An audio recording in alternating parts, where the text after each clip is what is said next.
नमस्कार। आज हम फोर्थ सेमेस्टर में जो पहला टॉपिक इसका है अनिवार्य संस्कृत में अनुस्वार, हलंत तथा विसर्ग इत्यादि का ध्यान रखते हुए शुद्ध उच्चारण, वाचन एवं लेखन, इस पर चर्चा करेंगे। यह टॉपिक है। और सबसे ज़्यादा ज़रूरी इसमें यह है कि ये है क्या, आपको ये जानना ज़रूरी है। ये है क्या, इसका उच्चारण हम कैसे करते हैं। एक तरह से शुद्ध उच्चारण के साथ अनुस्वार, हलंत, विसर्ग की दक्षता विकसित करना है। इसका मतलब मेन उद्देश्य ये है कि आप शुद्ध वाचन कर सकें, शुद्ध लेखन कर सकें। जब तक आपको इसकी सही जानकारी नहीं होगी तो ना आप शुद्ध वाचन कर सकते हैं, ना ही शुद्ध लेखन कर सकते हैं। तो एक तरह से परिमार्जित भाषा का व्यवहार करने के लिए इन सब की जानकारी बहुत ज़रूरी है। तो आज हम इसी पे चर्चा करेंगे। तो जहाँ तक मैंने संस्कृत वर्णमाला की बात है, तो मैंने थर्ड सेमेस्टर में पढ़ा चुका हूँ। संस्कृत वर्णमाला में स्वर क्या है, व्यंजन क्या है, किस तरह से कैसे कैसे होते हैं, उनका सारे विभेद क्या है, उनका उच्चारण स्थान क्या है।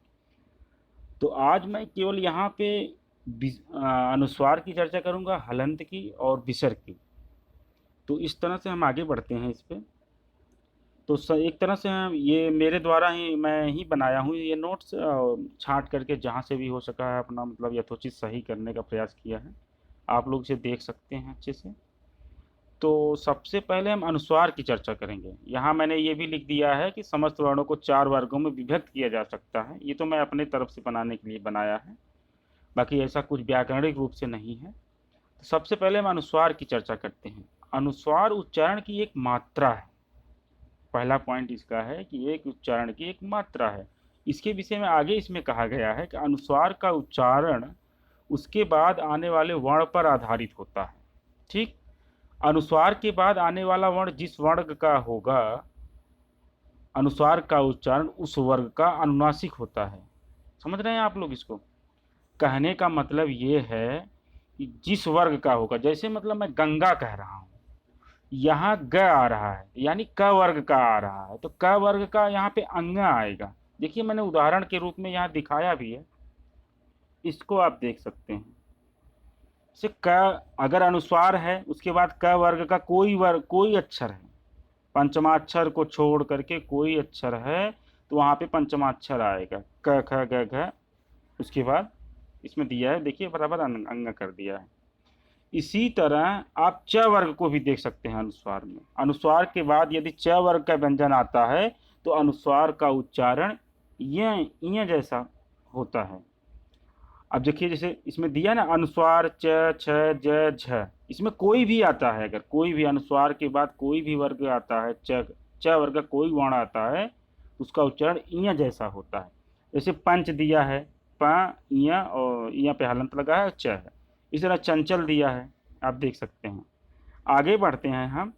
तो मैं क से लेकर के म तक जितने वर्ग होते हैं सबके साथ इसी तरह का व्यवहार होता है अनुस्वार का। जैसे ट देखिए, ट वर्ग है, दंड, दंड है, टंडन है, मंडन है, डंडा है। इसी तरह त वर्ग है, पंत है, बंद है, बंधन है, पंथ है। देखिए सब। अब त वर्ग का पंचमाक्षर क्या है? न है, त थ द ध न। ट वर्ग का पंचमाक्षर क्या है? ड़ है। प वर्ग का पंचमाक्षर क्या है? म है, प फ ब भ म। देखो, चंपक, इम्फाल, फ आया है इसलिए म आया है। संबंध, यहाँ पे 2 वर्ग आ रहे हैं हम, एक प फ ब भ म आ रहा है, एक त थ द ध न आ रहा है। संबंध को आप देख सकते हो, इसको यहाँ पे 2 आ रहे हैं, तो देखो दोनों का पंचमाक्षर लगा हुआ है। ब के पहले म लग गया है, ध के पहले न लग गया है, और यहाँ पे प फ ब भ म है। संभव को आप देख ही रहे हो। ठीक, अब आगे हम बढ़ते हैं। इसके कुछ नियम हैं अनुस्वार के, कि कैसे कैसे कहाँ कहाँ पे अनुस्वार कैसे लगता है। जैसे अनुस्वार के बाद अगर अवर्गीय व्यंजन आता है, मतलब क से लेकर के म तक, कहने का मतलब है क से लेकर के म तक, इन्हें छोड़ करके कोई व्यंजन आता है, इन्हें छोड़ करके कोई व्यंजन आता है, अवर्गीय आता है, तो अनुस्वार का तो उसका उच्चारण निम्न तरह से किया जाता है। देखो जैसे संयम लिखा हुआ है, स के बाद यह आया है, यह वर्गीय व्यंजन में नहीं आ रहा है, य र ल व अंतस्थ। तो देखो संयम में यह स है, यह यहाँ अनुनासिक हो रहा है, उसके बाद यम लिखा हुआ है। इसी तरह किंवदंती, क के बाद वह आ रहा है, क के बाद वह आ रहा है। एक चीज और आप देखोगे, द के बाद त आया, त थ द ध न, त वाले में न लगा हुआ है, पंचमाक्षर लगा हुआ है। जबकि क व वाले के मैटर में आप देखिए य र ल व है, ये वर्गीय व्यंजन नहीं है। तो यहाँ पे वह अनुनासिक उच्चारण किया जाएगा, ये नियम बता रहा है। आगे बढ़ते हैं। अनुस्वार के बाद संयुक्त वर्ण आता है, तो संयुक्त वर्ण जिन वर्णों से बना हो उस वर्ग के वर्ग का नियमानुसार उसका उच्चारण होगा। जैसे, ये कहने का मतलब इनका ये है कि यदि अनुस्वार के बाद कोई संयुक्त वर्ण आ रहा है, संयुक्त वर्ण क्या है, छ त्र ज्ञ श्र, तो इनका कहना है कि संयुक्त वर्ण जिससे बना है, संयुक्त वर्ण जिससे बना, जैसे क है तो क जो है श है, श, क और मूर्धन्य श से बना हुआ है, जिसका उच्चारण मूर्धा से होता है। देखिए जैसे संक्षेप लिखा हुआ है, श लिखा है, अब क वर्ग का आया है क्योंकि क और श से क्ष बना है, संक्षेप लिखा हुआ है, तो यहाँ पे उसका उच्चारण जो होगा अंग जैसा होगा। देखिए संक्षेप, ये नियम बता रहा है, यहाँ आप देख सकते हो ये मैटर, ये चीजें, ठीक। इसी तरह आगे बढ़ते हैं हम, तंत्र को आप देख सकते हो, तंत्र, तंत्र, त्र कैसे बना है, आधा त और र से बना है, ठीक। यहाँ अनुस्वार का उच्चारण होगा जो त वर्ग के मुताबिक होगा, ठीक है। अब हम आगे बढ़ते हैं। कुल मिला के आप समझ में आया, आप लोगों को कुछ आ रहा होगा, न आए तो आप बताना मुझे, ठीक।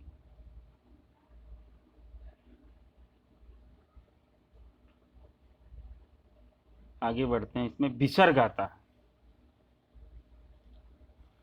विसर्ग के विषय में यह कहा जा रहा है कि विसर्ग महाप्राण सूचक एक स्वर है। अब महाप्राण क्या होता है, महाप्राण उनको कहा जाता है, मैंने पढ़ाया है कि जिनके उच्चारण से प्राण वायु अधिक मात्रा में निकलती है, उसे महाप्राण कहा जाता है। ये कह रहे हैं कि विसर्ग महाप्राण सूचक एक स्वर है, मतलब यह जहां लगा रहता है वहां पे यह अधिक प्राणवायु निकलती है, ठीक। अब इसमें ये कह रहे हैं विसर्ग के पूर्व, मतलब विसर्ग लगता कहाँ पे है, कैसे लगता है, उसका उच्चारण कैसे करना चाहिए।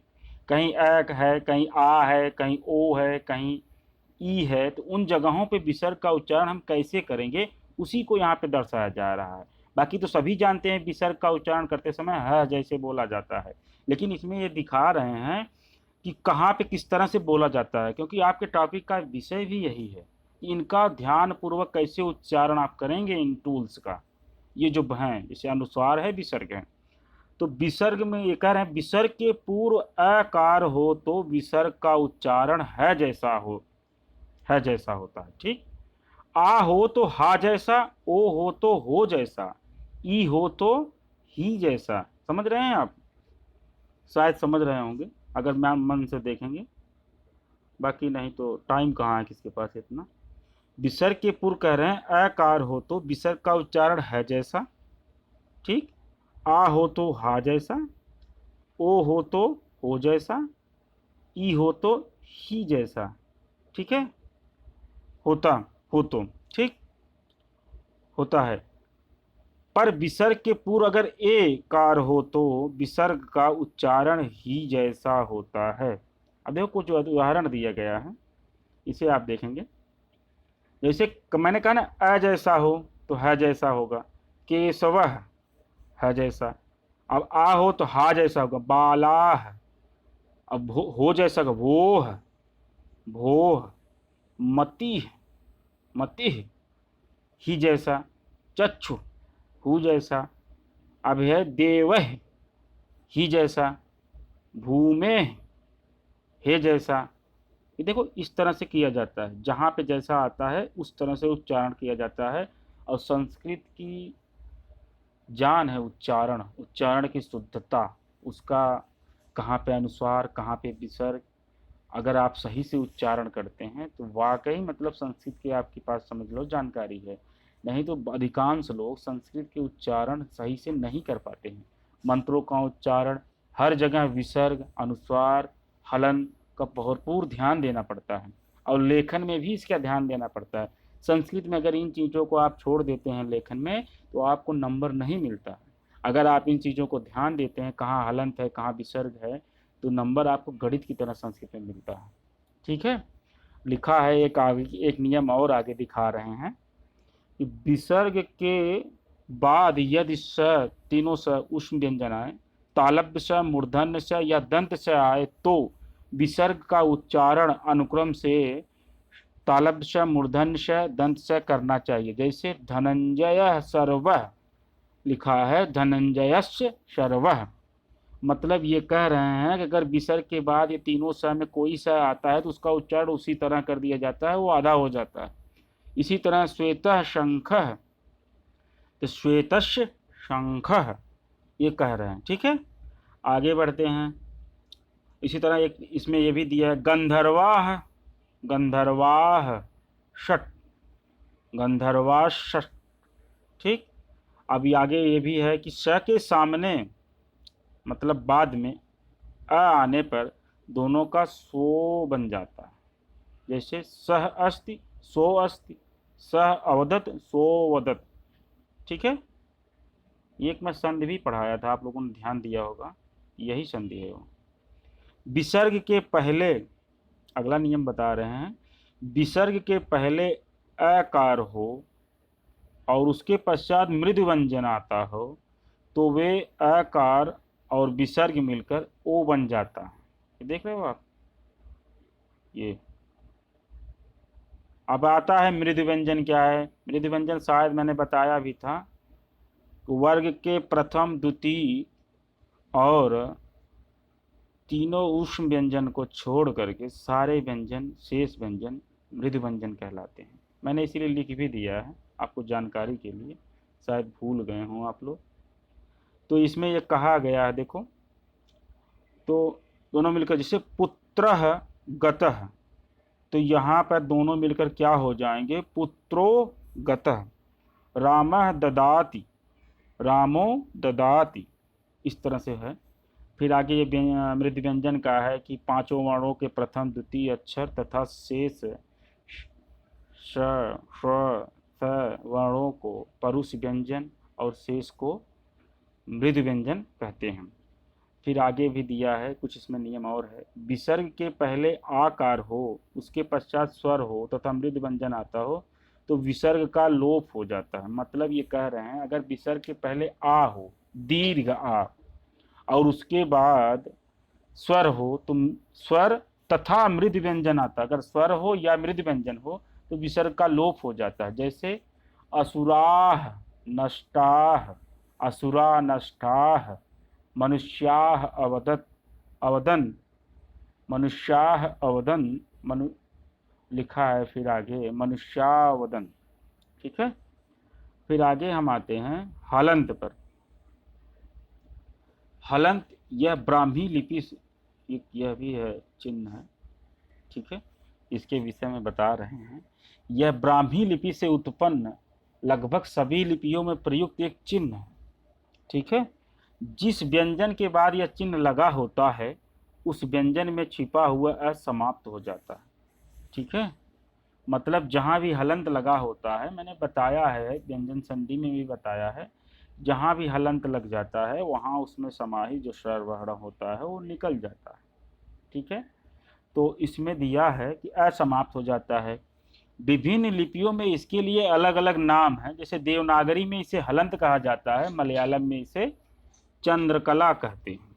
ठीक है, कहने का मतलब ये है कि जहाँ दो वर्णों को जोड़ने में असुविधा होती है वहाँ हलन चिन्ह लगा दिया जाता है। जैसे पद्मा है, पट्ठा है, बुढ़ा है, इसी तरह और शब्द आप खोज सकते हैं। ठीक, आगे मैं बढ़ता हूँ। इसमें एक और पॉइंट है, चंद्रबिंदु। हिंदी की यह अपनी ध्वनि है। इसके उच्चारण के समय हवा मुख और नाक दोनों से निकलती है। जैसे गांव, पाँव, बांध। मतलब एक चंद्रबिंदु भी होता है, हो सकता है अनुस्वार और चंद्रबिंदु में आप कन्फ्यूज करें, इसलिए मैंने चंद्रबिंदु को भी लिख दिया है। और एक चंद्र भी है, उसे भी आप देख लो, ये भी कन्फ्यूज करता है। यह बिंदु रहित चंद्र है, सबसे बड़ी विशेषता इसकी ये है।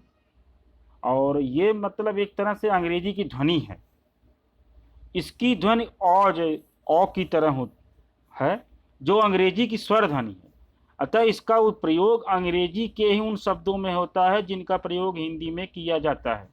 मतलब कहने का है ये है कि अंग्रेजी के जो शब्द हू बहू हिंदी में प्रयोग किए जाते हैं, जिनको देवनागरी लिपि में लिखा जाता है, उनको हम वहीं उन्हीं शब्दों में इसका प्रयोग करते हैं। जैसे ऑफिस, डॉक्टर, कॉलेज, कॉफ़ी, ये देखो अ है। अब ये तो हमारे ऊपर निर्भर करता है कि हम इसका प्रयोग करें या न करें, या हिंदी की तरह ढाल लें। जैसे आप ऑफिस है तो हम कहें ऑफिस, डॉक्टर है तो हम कहें डॉक्टर, कॉलेज है तो कहें कॉलेज, कॉपी है तो कहें कापी। ठीक है, ये भी दिया है, जैसे आप ये कर सकते हैं। तो इतनी चीज़ें मैं पढ़ाया हूँ। तो सबसे पहले आप ये जान जाओ कि इस टॉपिक का मतलब ये है कि पहले आप समझ जाओ, फिर आप पढ़ाने के लिए जब जाओगे, आप एक टीचर की तरह जब जाओगे किसी स्कूल में पढ़ाने के लिए, तो आप कैसे बच्चों को पढ़ाओगे, अब ये बात आती है। मान लो आप थोड़ी बहुत जानकारी जो मैंने दिया आप उसको समझ गए, हलंत क्या है, ये क्या है, क्या। अब इन्हें बच्चों पे आप कैसे लागू करोगे, जिनको आप टीच करोगे, रीडिंग जिनको पढ़ाओगे आप, तो आप क्या आइडिया लगाओगे जैसे इन सब में वो अंतर भी समझ जाएं और उनको उच्चारण भी सही से कर ले जाएं। तो मेरे विचार से आप क्या करेंगे, जैसे जहाँ तक मैं मानता हूँ कि आप ऐसे करेंगे कि आप जैसे 3 ग्रुप बना देंगे। 3 या मैं 5 चीज़ें बताया हूँ, 5 ग्रुप बना सकते हैं। 5 बच्चे अगर होंगे तो 5 ग्रुप बना सकते हैं। 5 ग्रुप में, 10 ग्रुप में, चाहे जो भी हो, 5 ग्रुप बना देंगे। तो पाँचों को 5 जो मैंने ये पढ़ाया है, चंद्र बिंदु लेकर के अनुस्वार, विसर्ग, अनुनासिक, ये सब, ये आप बांट देंगे इस रूप में, या उन्हें आप कोई चार्ट दे देंगे।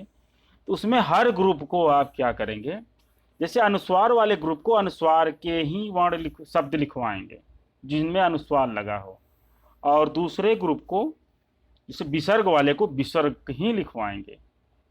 विसर्ग से युक्त जो शब्द हैं उनको आप संस्कृत से छांट करके आप लिखवाएंगे। उसके बाद विसर्ग के बाद जो है जो चंद्र बिंदु का है, जैसे हलंत है, चंद्र बिंदु है, इनका भी एक ग्रुप बना देंगे। ये शब्द बच्चे छांट छांट के लिखेंगे, या आप छांट के शब्द देंगे और ये बच्चे अपना लिख कर रखेंगे। अब उसके बाद एक एक ग्रुप से आप उनको उच्चारण कराएंगे और उनका लेखन कराएंगे ब्लैक बोर्ड पे। तब बच्चे समझ पाएंगे कि अनुस्वार अलग चीज़ है, हलंत अलग चीज़ है, विसर्ग अलग चीज़ है, और चंद्र बिंदु अलग चीज़ है, और एक चंद्र है वो भी अलग चीज़ है। तो आप अंतर करा पाएंगे और सही से उच्चारण करा पाएंगे। तो एक मेन मकसद ये है कि आप इन सब चीज़ों में सही से बच्चों को आप पढ़ा सकें, उनमें अंतर करा सकें और सही से उनका उच्चारण करा सकें। तो ये एक तरह से ये जो टॉपिक है, ये टॉपिक जो है अनिवार्य संस्कृत, हिंदी की उत्पत्ति मानी जाती है कि संस्कृत से ही हुई है। तो बिना संस्कृत के ज्ञान के हिंदी आप ठीक ठाक नहीं समझ सकते, क्योंकि काफ़ी चीज़ें जो है हिंदी की संस्कृत पर ही निर्भर हैं। काफ़ी क्या, अधिकांश चीज़ें संस्कृत के जो नियम हैं संधि के, वो सब जब तक आप हिंदी के संधि के नियम सही से तभी जान पाएंगे जब तक आपको संस्कृत की जानकारी होगी। तो अतः इन सब चीज़ों पे भी आपको ध्यान देना होगा, और आप ये काम करेंगे कि इसको जो मैं पढ़ा रहा हूँ इसे तो आप नोट करेंगे ही, साथ ही साथ आप स्कूल जा रहे हैं या नहीं जा रहे हैं, लेकिन जो ये गतिविधि मैं बता रहा हूँ इसे भी आप अपने नोट्स में एक जगह नोट करेंगे, 1 पेज में या 2 पेज में, कि मैं इस तरह से ऐसे ऐसे करके इसको मैं हम पढ़ा सकते हैं ऐसे ऐसे करके, जिससे बच्चे को आसानी से समझ में आ जाएगा। ठीक है, धन्यवाद। अगली क्लास फिर मैं लेता हूँ, अभी ये टॉपिक पूरा नहीं हुआ है। नमस्कार।